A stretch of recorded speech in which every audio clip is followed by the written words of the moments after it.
How you doing, everybody? Welcome to my channel. This is YouTube Can Be Great, the Real Housewives of Atlanta. 10/10/2020, because that's the date that Cynthia wants for her wedding. Now, this is episode 3, Bravo. And this bullshit y'all are giving me, it pales in comparison to what I'm seeing in Potomac. Hell, it pales in comparison to Salt Lake City. Where in this world is Real Housewives of Salt Lake City becoming more entertaining than Real Housewives of Atlanta? Hell, maybe y'all should get Nene back, or Portia back, or Sheree back, or not Portia, Phaedra back, or Sheree back. Hell, or Kim. Like, damn, this season has been kind of lackluster. It's frustrating me. We start off with the whole Breonna Taylor, no justice, no peace, and 100 and some odd days before they even get any form of like indictment for the police officers and what, it was involved in the situation with her death. I don't want to spend too much time on this because every time I think about it, I get upset. I get irate. I get disappointed. I feel all sorts of emotions in my spirit because I'm a Black American female and I don't trust the system. I'm at the point where I don't trust this system because I feel like in my mind, this is deliberate what you're doing, and I know it. And in your spirit, I feel like judgment comes to those who deserve it. And because you guys have ignored this issue that has been brought up to light for the past 100 and some odd years, when you got sheriffs at the stars chasing after, trying to catch the runaway slaves who are trying to, escape abuse. You're trying to catch them to put them back into an abuse situation where dogs and horses were treated far better than them.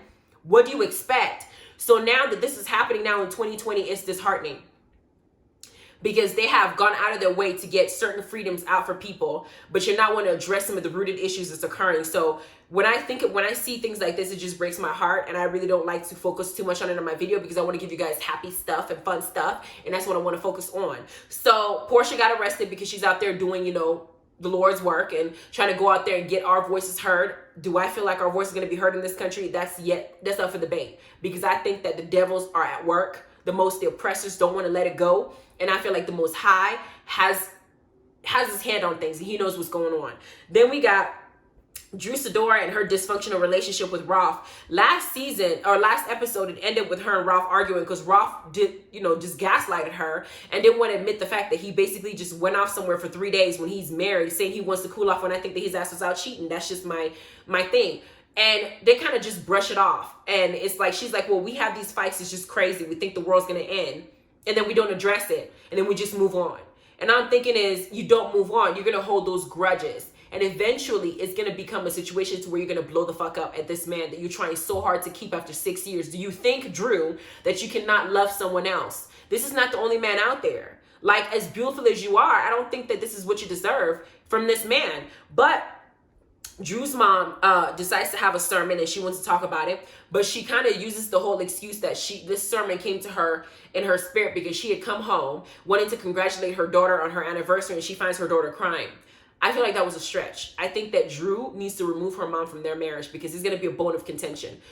A parent should not be that involved in your marriage. Yes, if I fight with my husband, I can call my dad for advice, but I don't think that he should go and address my husband unless we're at the point of divorce.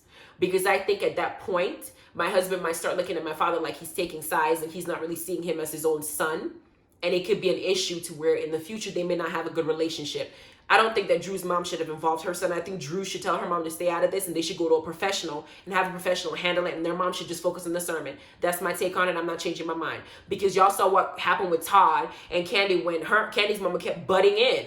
Why is it always the women's mom? I know that in some cases the man's mom are the ones who does it too. I've seen it both cases, but damn, in Real Housewives so far, you got Cynthia's mama that butted in, trying to ruin her marriage with Peter. You got Candy's mama that butted in, and trying to embarrass Todd based on his finances, and calling Phaedra and she interfered with Phaedra's situation. Then now you got Drew Sidora's mama interfering with the situation. Then you got Kenya's mom don't even want to have nothing to do with Kenya. I mean, damn, like, what is this, like a pattern or some shit that's gonna be happening in Real Housewives of Atlanta? The only mom I saw that's decent, that does good and stays out of it. Hell, even Phaedra, Portia's mom tried to interfere when Dennis cheated on Portia as well. Like, parents should just stay out of it. Let them be adults and let them handle their scandal and deal with it. Don't involve yourself unless they're reaching towards breakup. Just stay out of it. Otherwise, it's going to create more problems. Then we got Kenya and her extra Latoya. They're texting, they're hanging out, and they'll one day scissor each other while taking shots. This scene was useless. They spent the whole time bad-mouthing Drew and talking about her wig and say something about her wig needs a name, Drewosha, whatever the name is. It was just unnecessary. I feel like Latoya is very jealous of Drew Sidora.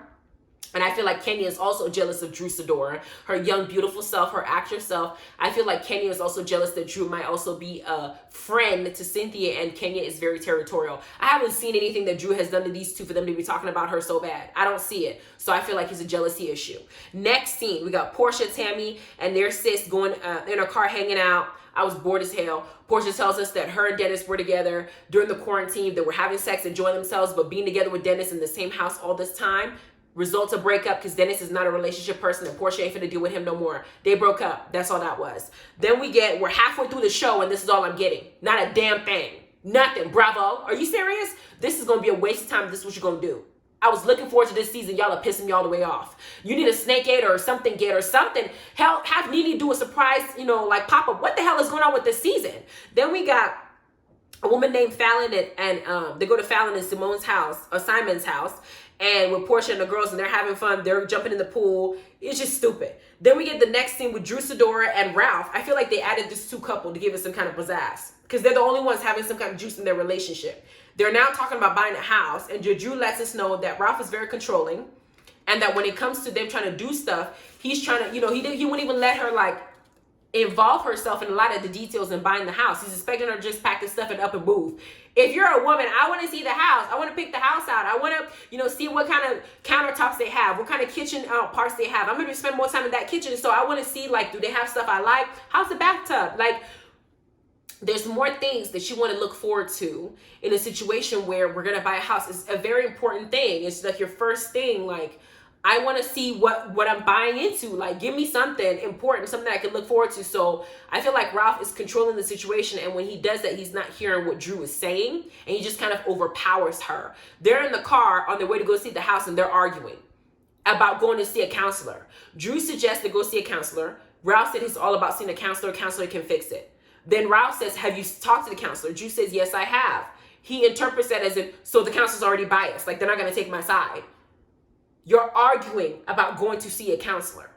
How did y'all make it in 6 years? I'm confused. How did y'all make it this far? Do y'all know what you look like? I'm hoping that they go back and watch this season. And then when they're watching it, they see what we're seeing and how stupid they look and how immature they sound. The last scene, we have Cynthia, Mike, and Mal at their wedding venue. And it becomes an issue because Cynthia is going so hard for this wedding to happen 10-10-20. She kept saying 10-10-20, 10-10-20. She's doing the same thirst bucket stuff she did with Mike Chill when she wanted to marry him so bad and she wanted that engagement. She is excited about this man. She's in love with this man. I didn't see this level of excitement when she was marrying Peter. And I feel like maybe Cynthia is feeling like this is her first wedding because it wasn't the same feeling she felt with Peter. So she's trying to make it as perfect as possible, like it was her first wedding. She found the venue, but we're in a pandemic. She wants 250 guests. We're in a pandemic. She wants them all there in white hazmat suits, but we're in a pandemic. And Mal and Mike seem to try to be more reasonable. Mike is all I want is you in this world. But I don't think that Mike, because he's had several marriages too, is understanding that maybe this emotion that Cynthia is having, it feels brand new to her. I do feel like Cynthia is genuinely in love with this man. She will move heaven and earth for this man. And she wants this wedding to be the way that she would have pictured it, like the princess wedding from, 10 to 15 years ago. On top of that, it's a good thing that Mallory gets along with Mike. Y'all remember that Mallory and Cynthia's mother did not like Peter and did not want her to marry him. And it was a struggle from that moment on until the way to the divorce. It just didn't work. Then, here they are now. And she's feeling an absurd amount of emotion. She's completely in love with this man. And they're arguing about the actual wedding because Cynthia wants this wedding to happen with a lot of people celebrating. She wants this to be like her first. And Mike is like, I don't give a damn if we go down to the courtroom. I just want you. If COVID is crazy, we need to have a plan B. And Cynthia is now in the point where she's feeling backed against the corner. And she's contradicting herself. Are you going to allow it to happen 10-10-20 or not? And so now they're arguing in the car over the wedding venue. I mean, it's supposed to be an exciting occasion. So this is what it is. Now, this is how the episode ended. And was I excited about this episode? Hell no. Do I think that next episode, listen, I'm going to give this season, I'm going to give them a total of 7 episodes. If it does not pick up by episode 7, I'm going to wait till the fucking reunion till I do a review. Mark my words. Because I need something to happen in each episode to keep me going. We have spent so much on Portia's, Martin Luther Portia thing out there protesting. Y'all didn't give us not a damn thing in this episode. And y'all premiere was lackluster. Do better. Wasting my damn time. For real. Have a good evening. Bye.